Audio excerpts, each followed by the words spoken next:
안녕하세요, 여러분.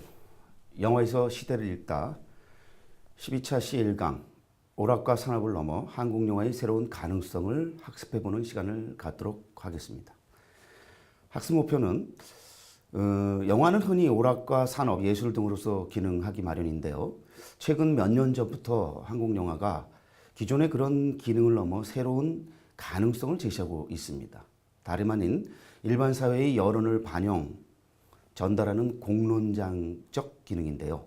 한국 대중영화를 중심으로 해서 그 다양한 가능성을 학습해 보겠습니다. 그 가능성을 들여다보기 위해서 아무래도 2013년도 한국 영화 산업의 어떤 실상을 먼저 들여다볼 필요가 있을 것 같습니다. 그 이유는 사상 최고의 호황을 기록했기 때문입니다. 영화진흥위원회의 2013년 한국영화산업 결산 보고서에 따르면 2013년도 한국영화산업은 말 그대로 사상 최고의 호황을 기록했습니다. 전체 영화산업 매출은 1조 8,800여억 원, 사상 최고 액수를 기록했습니다. 이는 극장 매출의 증가, 그리고 부가시장 및 해외 수출의 회복세에 따른 결과로 파악됩니다. 2013년 극장 입장권 매출액은 역대 최대 액수인 1조 5,500여억 원으로 나왔는데요. 2012년 대비해서 6.6% 증가했습니다. 관객수 역시 2012년 대비 약 9% 증가해서 2억 1,332만 명에 달에 역대 최다를 기록했습니다.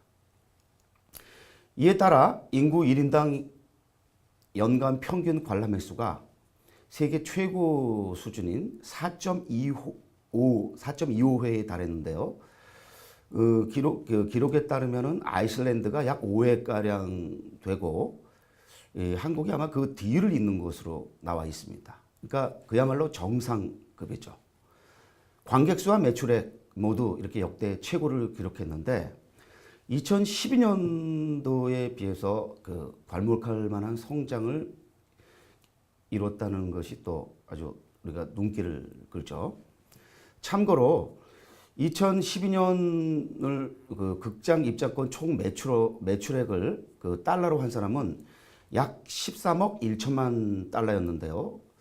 세계 8위의 기록이었고 또 연 관람객은 1억 9,500만 명으로 세계 6위였습니다.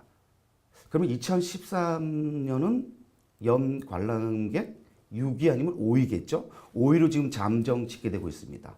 최종 집계는 좀 더 두고 봐야 되기 때문인데요. 약 5, 6위의 순위고 매출액 규모도 뭐 세계 8위나 7위 정도 되겠죠. 자, 2011년에 이어서 2012년, 2013년 이렇게 한국 영화 산업이 대단한 지금 호황세를 보이고 있는데 과연 그 이유, 그 원인, 그 요인을 어디서 찾아야 할까요? 그 요인에 들어가기 앞서서 좀 더 그 한국 영화 산업의 그 어떤 그 성과를 조금 더 구체적으로 들여다보겠습니다. 해외 수출도 호조를 보였습니다. 무엇보다 2013년은 이제 설국열차가 뭐 1,000만은 넘지 못했습니다만은 930여만 명을 동원하면서 그 설국열차가 개봉되기 전에 그 국내 영화계를 돌았던 흉흉한 소문, 뭐 영화가 망하면 CJ 엔터테인먼트, 투자자인 CJ 엔터테인먼트가 망하고 한국 영화 산업이 전반적으로 그 냉각기에 접어들 거라는 그런 흉흉한 소문이 돌았는데 그 소문을 보란 듯 그 날려버리고 국내 흥행도 상당한, 그러니까 2013년 기준 박스오피스 2위를 기록하는 그 성공을 거뒀고요. 또 해외 수출도 호조를 보였습니다. 그래서 설국열차 효과라는 말을 우리가 쓸 수 있게 됐죠. 또 그 효과 외에 중국 대장 영화의 기술 서비스 수주를 또 많이 받아서 완성작 수출과 기술 서비스 수출액도 2012년 대비 각각 83.7%와 26.8%가량 늘어 해외 수출액 전체가 2012년 대비 57.2% 증가한 5,900만 달러였습니다. 그리고 부가 시장도 IPTV 매출 증가에 따라서 2012년 대비 24% 정도 증가한 2,676억 원에 달했습니다. 지금 제가 이 말씀드리는 거는 그 영화진흥위원회 2013년도 한국영화산업 결산 자료에 따른 거니까 여러분이 이 강의와 더불어 그 결산 자료를 영화진흥회 사이트 들어가서 찾아서 구체적인 그 수치를 좀 더 확실하게 확인하기를 여러분들한테 권합니다.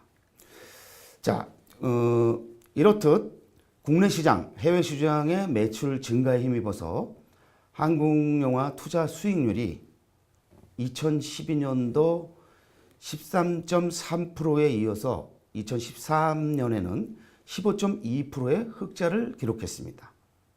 따라서 한국 영화 산업은 2013년도를 기해 양적으로나 질적으로나 성장세와 성숙세를 이어가고 있다고 볼 수 있습니다. 극장 관객과 매출액도 증가세가 유지됐는데요. 2012년도와 마찬가지로 2013년도에도 한국 영화가 전체 관객수 증가세를 이끌었습니다. 한국 영화 관객 점유율은 59.7%, 약 60%로 집계가 됐습니다.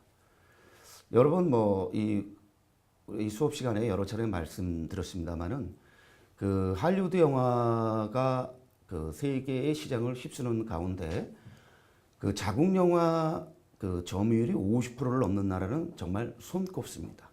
그런데 그 60%에 가까운 기록이라는 것은 상당히 주목할 만한 그런 대기록이라고 볼 수 있을 겁니다. 그리고 2013년도 박스오피스 상위 10편 중에 9편이 한국 영화였습니다. 여러분 2013년도는 그 천만 영화가 이제 그 변호인이 이제 2014년까지 이어집니다만은 변호인까지 포함하면 2편이 나왔죠. 7번방의 선물, 변호인 이래서 2편이 나왔는데 이렇듯 그 1위는 7번방의 선물이었고 2위는 설국열차였는데 그 외국 영화 할리우드 대작 영화인 아이언맨 3가 종합 박스오피스 4위, 외국 영화 1위를 차지한 것을 빼면은 9편이 한국 영화였다라는 것. 정말 놀라운 기록이죠. 그리고 외국 영화 2위, 그리고 종합 12위가 그 브래드 피트 주연의 월드 워 Z였습니다. 자, 이렇듯 한국 영화의 이 성장세는 2013년에 아주 기록적이었다는 것 여러분 머릿속에 넣어두시길 바라고요. 그 몇 가지 수치는 좀 기억해 두시기를 권합니다. 다시 한번 말씀드립니다. 2013년도 한국 영화 관객 점유율은 59.7%였습니다. 2011년도 대비 2012년도 극장 관객과 매출이 폭발적 증가 덕분에 당초 2013년도에 대한 전망은 현상 유지 정도였던 게 사실입니다. 하지만 2013년도 설 시즌의 7번방의 선물 1위 했죠. 또 베를린 5위 했습니다. 그리고 또 여름 흥행 시즌이 은밀하게 위대하게 6위를 마크했습니다. 또 감시자들 10위를 마크했죠. 설국열차는 2위를 마크했고요. 말씀드렸듯 숨바꼭질 8위, 그리고 더 테러라이브 9위, 그리고 추석 시즌에 선보인 관상 3위, 그리고 연말에 선보인 변호인 2014년에 이어지면서 1000만을 넘었습니다만은 2013년 기록으로 치면은 500만을 넘으면서 7위에 마크됐습니다. 이렇듯 이렇게 여러 편의 영화가 1년 내내 극장가를 뜨겁게 달구면서 관객을 끌어들인 결과 한국 영화 관객 수와 전체 관객 수가 2012년도에 비해서 비교적 크게 증가한 것이죠. 현상 유지 정도가 아니고요. 자, 아까 말씀드렸듯 부가 시장의 성장세도 언급했었는데요. 사실 굉장히 이건 주목할 만한 아주 바람직한 그 흐름이죠. 디지털 온라인 그 중에서도 그 IPTV와 디지털 케이블 영화 VOD 서비스 이 매출이 이 부가 시장의 성장세의 주된 동력이었는데요. 2012년 대비 32.6% 증가했다고 합니다. 그리고 전체 시장의 64.9%를 IPTV와 VOD 서비스가 차지했다고 합니다. 또 인터넷 VOD 서비스도 전년 대비 2012년도 대비 18% 증가해서 729억 원을 기록했는데 어쨌든 이런 그 부가시장의 성장세는 향후로도 그 지속될 전망이고요. 이 전망 그 덕분에 아마 한국 영화의 그 성장세는 그 계속 지금과 같은 추세로 유지되든가 아니면은 뭐 소폭 그 상승되든가 하지 않을까 보고 있습니다. 물론 2014년이 2013년만큼의 대기록이 나올지에 대해서는 아직은 장담하기 어렵지만 뭐 갑자기 그 성장세가 둔화되거나 그렇지는 않을 거로 많은 전문가들이 예상하고 있습니다. 그 제가 개인적으로 들은 한 예를 말씀드려 볼까요? 그 임창정 씨가 주연한 창수라는 영화가 있습니다. 이 영화는 이덕희 감독의 장편 데뷔작인데요. 사실 그 임창정이라는 그 스타가 나왔음에도 불구하고 이 영화는 만들어진 다음에 한동안 개봉이 되지 못하고 있었습니다. 근데 2012년도에 부산국제영화제에 초청되면서 그때 제가 그 부산국제영화제 프로그래머, 한국영화 담당 프로그래머로서 이 영화를 초청을 했었는데요. 그 부산영화제 선보이면서 화제를 좀 끌어모았고요. 이 영화가 개봉돼서 2013년도에 뭐 아주 큰 성공은 아닙니다만은 40몇만, 정확한 수치를 기억하지 못합니다만 50만에 가까운 40몇만 대의 흥행 스코어를 기록했습니다. 자, 상대적으로 부진했다고 볼 수도 있지만 결코 그 영화가 그 개봉하기도 어려웠다는 점을 고려하면 비교적 큰 성공을 거뒀다고 말할 수 있습니다. 그런데 더 놀라운 사실은요, 이 제작자가 저한테 전한 건데 이 영화가 IPTV에서 17만 건 이상의 그 관람 횟수를 기록하면서 전체적으로 20억이 넘는 그런 매출을 일으켰고 그 수지타산을 맞출 수 있었다고 합니다. 자, 창수처럼 몇백만이 아니고 50만도 채 동원하지 못한 영화가 17만 뷰 이상을 기록했다는 것. 아주 단적으로 한국 그 IPTV를 중심으로 한 부가 시장이 성장하고 있다는 것을 보여주는 좋은 증거이지 않나 이렇게 생각해 봅니다. 또 한 제가 아는 영화업자는 2013년도 미국 아메리칸 필름 마켓을 가서 그 외국 영화를 약 30편 이상을 구매했다고 저한테 그러더군요. 아니 어떻게 그렇게 많이 구매했을까 보니까 그 영화들 중에 상당수는 국내 극장 개봉이 아니라 바로 IPTV나 케이블, VOD 등 이런 서비스를 통해서 일정한 매출을 일으킬 수 있기 때문에 조그마한 그 수입업사인데도 불구하고 30편 이상을 구매했다는 거죠. 이 창수와 또 이 AFM에서의 이 구매권, 이 두 건의 사례가 한국 부가시장이 얼마나 지금 가파르게 성장세를 보이고 있는가를 드러내는 아주 단적인 증거일 것 같아서 여러분에게 제가 개인적으로 알고 있는 그런 정보를 들은 거니까 여러분도 참고해 주시면 감사하겠습니다. 자, 또 그 2013년도에는 그 한국의 그 유명 감독이 외국에 가서 만든 영화가 한꺼번에 선보인 그런 중요한 해이기도 합니다. 그래서 이런 말을 쓸 수 있을 겁니다. 글로벌 한국 영화와 글로벌 한국 영화인이 그 어느 해보다 많이 나온 한 해였다. 설국열차 봉준호 감독 아시죠?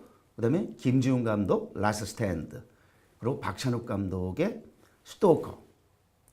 그리고 뭐 대한민국에서는 뭐 흥행을 참패했습니다만은 그 중국에서는 아주 큰 성공을 거뒀던 이별 계약이라는 영화도 있었죠. 선물의 오기환 감독이 그 중국에 가서 연출을 한 영화인데, 아주 이 영화는 중국에서 대단한 선풍을 불러일으키면서 그 어떤 그 해외 시장 개척의 새로운 가능성을 보여준 영화로 기록되고 있죠. 설국열차를 좀 더 그 의의에 대해서 언급해 보면, 한국 자본과 기획, 창작 인력이 외국 로케이션, 또 외국의 업체, 배우, 외국어를 사용하여 해외 시장을 염두에 두고 제작된 작품이라는 면에서 큰 의미가 있다고 할 수 있을 텐데요. 여러분 여기 틸다 스윈턴이라든지 존 허트라든지 제이미 벨이라든지 크리스 에반스라든지 이 배우들은 사실 상당히 스타 배우라고 할 수 있는 그런 대배우들이었는데, 또 에드 해리스도 있었죠. 이런 배우들을 한국 출신의 봉준호 감독이 아주 멋지게 이렇게 연기 연출을 해냄으로써 봉준호 감독뿐만이 아니고 한국 영화의 어떤 그런 위상을 또 한번 그 전 세계에 과시했다고 볼 수 있는데, 설국열차는 2014년, 2015년 계속 이어서 세계 무대에 선보이면서 아마 그 꾸준히 그 돈을 벌어들이고 또 그 봉준호 감독과 한국 영화의 어떤 위상을 높이지 않을까 이렇게 예상하고 있습니다. 자, 그리고 굉장히 중요한 사실은요, 한국 영화 투자 수익률 증가세가 2012년에 이어서 2013년에도 지속됐다는 건데, 조금 더 구체적으로 말씀드리면 2013년 개봉한 한국 상업영화 63편의 투자 수익률이 15.2%로 2012년 13.3%보다 1.9% 높게 산출되었습니다. 이는 2002년 이후 가장 높은 수익률을 기록한 것으로, 특히 글로벌 시장 타깃으로 제작된 설국열차와 이별계약 등의 해외 매출 수익이 대부분 반영되지 않은 부분을 고려할 때 추후 수익률이 더 높게 산출될 것으로 보고 있습니다. 또한 역대 최대 극장 관객수와 매출액 달성, 한국 영화 수출액 급증, 디지털 온라인 시장의 지속적 성장 등 한국 영화 산업이 긍정적 신호알에서 달성한 2년 연속 두 자릿수 이상의 투자 수익률이기에 2006년부터 2011년까지 마이너스 수익률을 지속해오던 영화 산업이 이제는 안정적인 궤도에 접어든 것으로 분석되고 있습니다. 손익분기점을 넘긴 영화가 2013년에 19편으로 전체 상업영화 63편 중 약 30.2%에 해당하였는데, 이것은 대단한 그 수치라고 할 수 있을 겁니다. 또 이중 투자 수익률 100%를 상회하는 작품도 8편으로 전체 편수 63편의 12.7%를 차지했습니다. 자, 이쯤에서 질문을 던져볼까요? 그러면 어떻게 이런 기록적 호황이 가능했을까요? 영화진흥위원회 결산에 따르면 2013년에 한국 영화가 누린 유례없는 호황은 2007년부터 2010년까지 침체기를 거치면서 한국 영화 산업계의 치밀한 기획과 효율적 제작 시스템이 확립된 결과라고 우리가 말할 수도 있겠습니다. 따라서 그 답은, 즉 이런 기록적 호황이 가능했던 한 그 요인은 한국 영화 산업과 연관된 일련의 흐름 내지 추세 등 그런 어떤 큰 맥락, 컨텍스트에서 찾아야 할 것입니다. 그 점에서 그 작금의 어떤 기념비적 한국 영화의 호황의 출발 지점은 2013년이나 2012년이라기보다는 2011년이라고 해야 하지 않을까 싶습니다. 제가 이 강의를 진행하면서 그 도가니와 완득이가 큰 성공을 거뒀던 2011년을 그토록 강조한 이유도 이런 맥락에서입니다. 많은 그 기자들이나 평론가들이 그런 맥락을 고려하지 않고 마치 2012년과 2013년에 뭐 한국 영화가 갑자기 잘 된 것처럼 그 말들을 하곤 하지만요. 사실은 2011년부터 그런 조짐이 일어났고 제가 이 강의를 통해서 누누이 강조했던 2011년의 어떤 의미, 그 의 여러분이 다시 한번 상기하시기를 권하고 싶습니다. 그 수차례 뭐 말씀드렸지만 다시 한번 강조하면 2011년 한국 영화 박스오피스에서 1위를 차지한 영화는 김한민 감독의 최정병기 활이었죠. 2위가 강영철 감독의 써니였습니다. 그리고 이한 감독의 완득이가 530만 이상을 동원하면서 3위를 차지했는데요. 사실 완득이는 뭐 이미 여러 번 말씀드렸듯이 처음에는 큰 기대를 걸지 않았던 영화였는데 큰 성공을 거두면서 뭐랄까요, 2011년을 아주 유의미한 해로 만드는 기폭제로 작용했죠. 그에 앞서 도가니, 사실 여러분 뭐 도가니는 수업 시간에도 이미 여러 차례 말씀드렸습니다만은 어떤 누구도 그 영화가 400만을 넘는 큰 성공을 거둘 거라고 예상하지 못했는데 큰 성공을 거두면서 한국 영화의 어떤 새로운 가능성을 제시한 아주 기념비적 영화로 자리매김됐습니다. 그리고 그러한 그 예외적인 성공은 2012년에 들어서 정지용 감독이 그 까라는 영화 이후에 십수년 만에 선보인 부러진 화살로 이어지면서 부러진 화살은 그 300만이 넘는 또 큰 성공을 거뒀는데 한국 영화의 새로운 가능성을 제기했고 그런 흐름이 2013년도로 이어졌죠. 2013년까지의 이러한 호황은 2014년을 포함 그 이후로도 몇 년간 지속될 것이라고 저는 예상하고 또 저만이 아니라 많은 전문가들도 그렇게 예측하고 있습니다. 2014년 4월에 발생한 세월호 참사 등 국가적 재난으로 인해 주춤거렸습니다마는 장기적으로 판단 끝에 한국 영화의 화랑세는 계속될 전망입니다. 영화 산업의 성장과 더불어 2013년도에는 한국영화 동반성장협의회의 한국영화 동반성장이행협약 부속 합의문이 발표되었고 물론 내부적으로 들어가면 크고 작은 문제점들은 여전하지만 영화계의 오랜 수건이었던 한국영화의 부율 조정도 이루어지기도 했습니다. 한국영화 부율이라는 것은 이제 배급사와 극장이 매출에서 수익을 매출을 나누는 그 비율을 말하는 건데요. 기존에는 배급사 50%, 극장이 50%를 가져갔는데 2013년을 기해서 CGV나 롯데 같은 그 대형 그 극장 체인에서 그 기존의 50%대 50%를 55% 배급사, 45% 극장으로 변경하면서 한국 영화 산업 건강성 확대를 위한 영화 산업계 내부의 협의와 타협도 이루어졌는데 그런 점에서 볼 때 2014년은 여러모로 한국 영화사에서 중요한 의미 있는 해로 기억될 것입니다.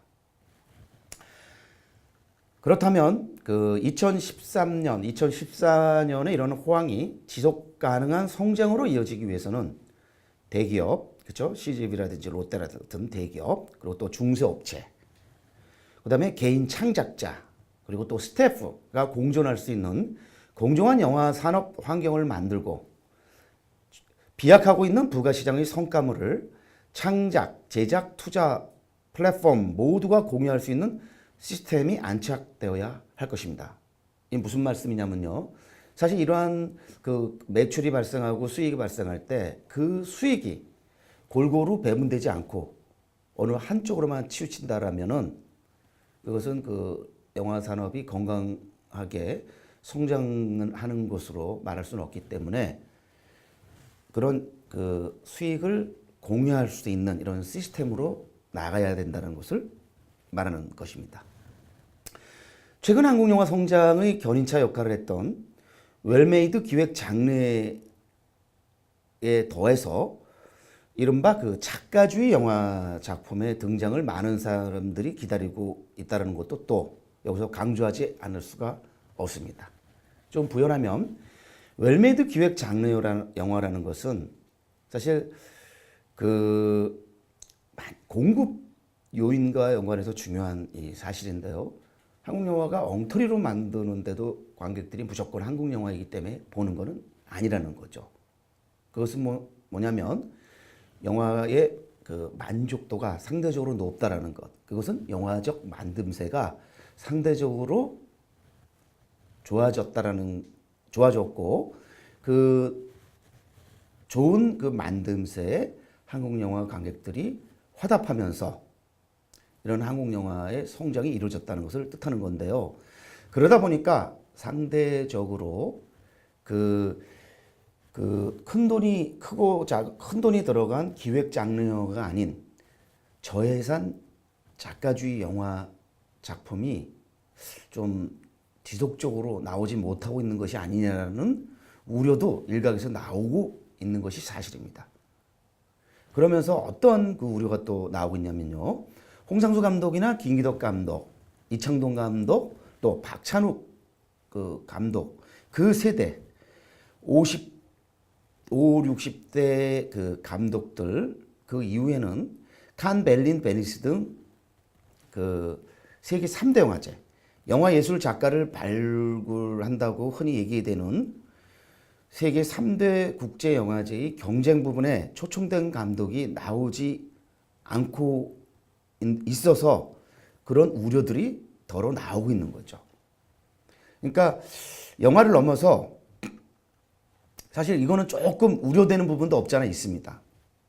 아직 봉준호 감독도 영화를 넘어서 한국 문화의 아이콘이라고 할 수 있는 봉준호 감독도 아직은 칸, berlin, 베니스 세계 3대 영화제의 경쟁 부문에는 입성하지 못했는데 그 봉준호 감독을 포함해서 지금 40대, 30대의 감독들이 만든 영화들 중에서 그 선배 영화들처럼 칸, berlin, 베니스의 경쟁 부분에 초청받는 영화들이 좀 더 나와줘야 되는데 그 나오지 않고 있는 것이 한국 영화가 지나치게 상업화로 치달으면서 그런 그 수준급 작가주의 영화가 나오지 못하고 있는 것이 아니냐라는 우려가 일각에서 나오고 있다는 것 여러분이 그 참고하시기 바랍니다.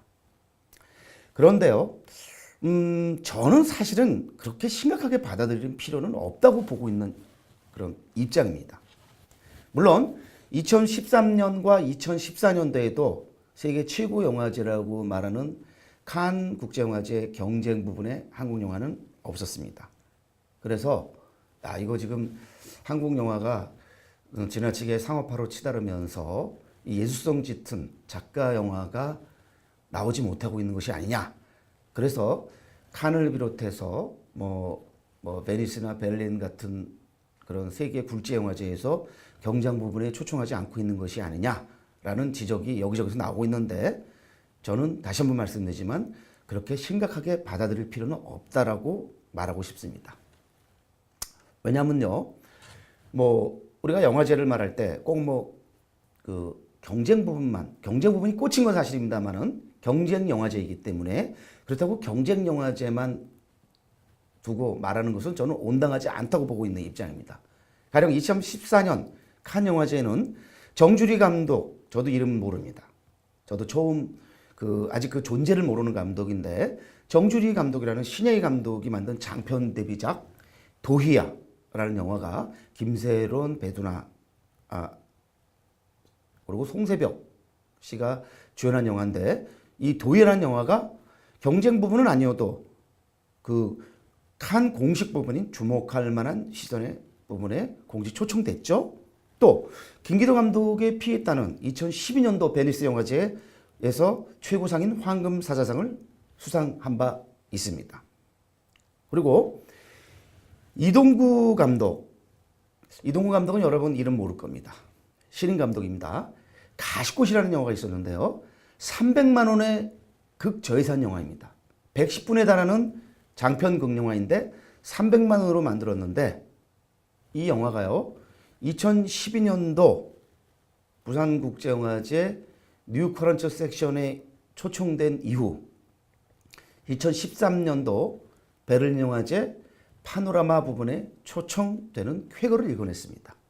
또 2013년도 부산국제영화제에서 첫 선을 보이면서 시민평론가상과 CGV 무비 꼴라주상을 받았던 이수진 감독의 한공주, 이 한공주라는 영화는 그 부산국제영화제 선보인 이후 마라케시 국제영화제, 로테르담 국제영화제, 도벨 아시아영화제, 프리브리 국제영화제 등 여러 영화제에서 대상을 차지하면서 한국 저예산 독립영화, 작가성 짙은 그런 저예산 독립영화의 위상을 세계 만방에 과시했죠. 이런 예들을 봤을 때 한국 그 저예산 독립영화, 작가주의 영화가 지금 뭐 씨가 마르고 있는 것이 아니냐라는 그런 평가를 내리는 것은 좀 너무 극단적인 평가가 아닌가 이렇게 저는 보고 있습니다. 자, 그러면 한국 영화 호황 요인들을 조금 더 구체적으로 짚어볼까요? 먼저 공급 요인을 들 수 있을 것입니다. 상대적으로 양질의 영화들이 꾸준히 양산되고 있다라는 것을 짚을 수 있습니다. 그 양질의 영화가 나오고 있지 않은데 한국 영화가 맹목적으로 한국 영화를 보고 있다는 것이 아니고요. 이 공급 요인은 무엇보다 중요합니다. 자, 공급의 수요가 이제 부흥을 하는 거죠. 2000년대를 거치면서 새로운 영상 세대가 형성됐고요. 또 그 관객층으로 그 폭넓은 관객층이 형성이 됐습니다. 과거에는 10대 후반에서 뭐 20대 뭐 좀 더 그 넓게 잡으면 30대 초까지의 그 관객층이 그 영화의 메인 그러니까 주 관객층으로 볼 수 있었던 것에 반해 그 2010년대를 거치면서 그 40대, 50대 나가서 60대 이런 그러니까 예전에는 영화를 보지 않던 고연령층의 그 관객들이 많이 영화관을 찾으면서 그 한국 영화의 외연이 커졌고 그 결과 한국 영화 산업의 그 성장세가 그 기록적인 어떠한 그 결과로 성과로 나왔다는 것이죠. 그래서 그 언론에 보도되는 것을 보면요, 뭐 40대가 뭐 전체 그 관객층 중에서 뭐 가장 많은 비중을 차지했다라는 그런 기사들을 심심치 않게 볼 수 있습니다. 자, 과거에는 정말 상상도 할 수 없었던 일이 지금 일어나고 있는 거죠. 그리고 그 자국 영화를 꾸준히 소비하는 한국의 대중관객들이 존재하면서 이들이 계속해서 그 한국 영화 산업의 견인차 역할을 하고 있다라는 것. 이렇듯 공급 요인과 수요 요인이 맞아 들어가면서 한국 영화가 이렇게 호황을 누리고 있다라는 것. 또 그 사이에 유통 내지는 환경 요인이 또 아주 결정적으로 작용하고 있는데요. 상대적으로 저렴한 비용에 즐길 수 있는 안락한 멀티플렉스도 굉장히 중요한 그런 흥행 요인이죠. 여러분 이건 뭐 참고로 그 알아두셔야 될 텐데 한국에서 본격적인 의미의 멀티플렉스가 생긴 것은 1998년 강변에 이제 CGV 강변이 생기면서인데 그 이후로 이 멀티플렉스가 한국 영화에 아주 결정적인 환경 요인으로 작용하면서 이 다시 한번 말씀드리면 저렴한 비용으로 편하게 영화를 즐길 수 있다라는 이 요인이 한국 영화 호황에 그 무엇보다 중요한 요인으로 작용한 것이 아닌가 싶은데, 여기서 우리가 한번 또 고민해 봐야 될 것이 수직 통합의 문제입니다. Vertical integration.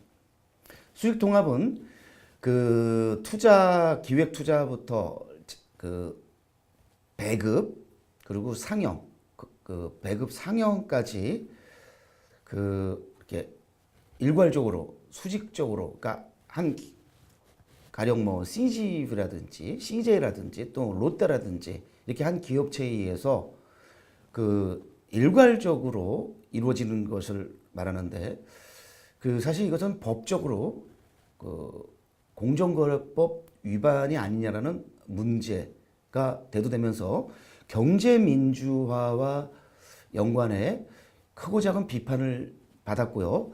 또 2014년도에 그 박근혜 대통령이 이 수직 통합이 경제민주화에 큰 걸림돌이 되는 것이 아니냐라는 그러한 그 발언을 함으로써 이 문제가 지금 그 사실은 한국 영화 산업에 굉장히 중요한 지금 핫 이슈로 부상했고, 이 문제는 앞으로 계속 한국 영화 산업과 연관된 뜨거운 감자로 계속 이슈가 될 거라고 보고 있습니다. 이것이 어떻게 어떤 식으로 진행될지는 좀 더 시간을 두고 봐야 될 것 같고요. 이 수직 통합의 문제가 과연 법적으로 어떤 문제가 있는 것인지 우리가 근본적으로 짚어봐야 될 필요도 있지 않는가, 이런 생각을 해봅니다. 자, 한국 영화 호황의 그 요인들, 공급 요인, 수요 요인, 유통, 그리고 환경 요인을 짚어봤는데요. 제가 볼 때 이 수업과 연관해서 가장 중요한 요인은 시대적 요인 내지는 사회, 경제, 문화적 요인이 아닌가, 이렇게 생각하고 있습니다. 무슨 말인가 하면요, 영화에 대한 인식이 뭐 10여 년 전, 20년 전은 말할 거 10여 년 전, 아니 몇 년 전까지만 해도 몇 년 전까지와는 또 다르게 달라졌다라는 거죠. 사실 영화는 요즘 이렇게 제가 한국 영화가 국민들로부터, 관객들로부터 사랑받는 거를 보고 있다 보면, 영화가 명실상부한 이제 국민오락이 아닌가라는 이런 생각을 하곤 합니다. 사실 이것은 굉장히 흥미로운 점인데요. 가령 전 세계에서 가장 많은 관객들이 영화를 보는 인도의 경우는 사실은 영화 외에는 이렇다 할 즐길 만한 오락이 없습니다. 그래서 전 세계 60억에서 70억 정도의 영화 관람객 수의 40%대인 약 30억 전후가 인도 관객들인데, 한국은 말이죠, 영화 외에도 즐길 만한 것이 굉장히 많습니다. 뭐 게임도 있고요, TV도 있고요, 뭐 스포츠도 있고요. 그런데도 한국 관객들이 영화를 꾸준히 사랑하면서 연 4.25회, 2013년 기준으로 연 4.25회, 1인당 관람 횟수 4.25회를 기록할 정도로 여러 차례 영화를 보러 간다는 것, 이것은 굉장히 아주 주목할 만한 그런 사실이고, 그래서 좀 과장이라고 느낄 수 있습니다만은 영화가 국민 오락이라고 해도 과언이 아니다라고 말할 수 있지 않나, 이렇게 생각하고 있는 거죠. 이렇듯 영화에 대한 인식이 제고됐고 변화됐다는 것, 이러한 시대적, 사회, 경제, 문화적 요인이 한국 영화 호황의 아주 중요한 요인이라는 것이고요. 또 한 가지 중요한 요인으로 말씀드리고 싶은 것이 정치 경제적으로 사실 굉장히 불안한 몇 년을 지금 보이고 있는데, 바로 그런 불안이 영화 화랑의 호재로 작용하고 있는 것이 아닌가, 이렇게 저는 보고 있습니다. 2012년 대선이 있었죠. 그러면서 그 대선을 전후한 시점부터 굉장히 불안한 그런 정국이 펼쳐졌는데, 그런 불안한 정국이 뭐랄까, 영화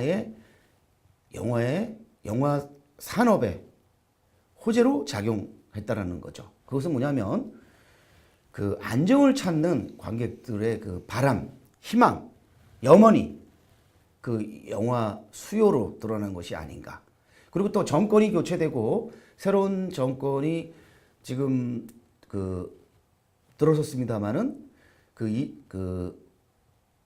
MB 정권과 크게 다름없는 그러한 불안한 정권이 지금 이어지고 있는 것이 아닌가. 그 단적인 사례가 지금 그 세월호 참사로 우리가 말할 수 있겠는데요. 이러한 불안함이 오히려 그 안정을 찾으려는 아니면 위로를 찾으려는 한국 관객들에게 그 오히려 그 호재로 작용을 하고 있다라는 거죠.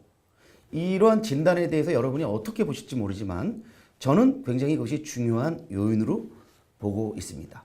그리고 경제적으로 뭐 국민소득도 늘고는 있습니다만은 그 개인이 느끼는 또 세대가 느끼는 어떤 경제적 궁핍함은 예전에 비해서 더 커지고 있습니다.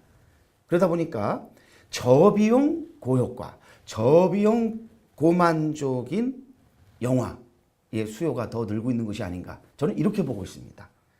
자, 생각해 보세요. 2명 정도가 2만 원도 채 되지 않는 영화로 2시간 이상을 아주 편안한, 그렇죠? 편안한 의자에 앉아서 즐길 수 있다. 어떤 그 문화, 또 어떤 오락이 그렇게 저비용으로 그렇게 만족이 높은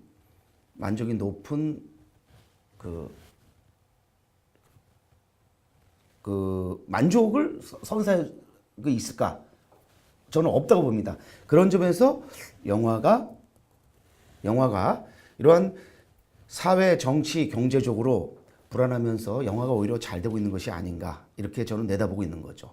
아주 재미난 거는요. 사실은 영화는 사회 경제적으로 안정이 돼도 잘 되고 또 불안해도 잘 되는 그런 점에서 보기 드문 그런 분야가 아닌가 이렇게 보고 있는데 그 점에서 여러분도 한번 한국 영화의 화랑세를 이런 시대적 요인과 좀 더 밀접하게 연관시켜서 다시 한번 볼 것을 권하고 싶습니다. 제가 결론적으로 이렇게 말씀드릴 수 있을 것 같습니다. 결국에 이 수업과 연관해서 시대성이 한국 영화의 기념비적 화랑의 으뜸 요인이 아니겠는가 하는 거죠. 자, 이렇듯 한국 영화 산업이 화랑을 보이고 있는데 한국 영화는 여기서 그치는 것이 아니라 한국 영화는 그 공론장, 퍼블릭 스피어로서 기능하고 있는 것이 아닌가 이렇게 보는데 그 공론장으로서 한국 영화에 대한 이야기는 다음 강에 하도록 하겠습니다. 고맙습니다.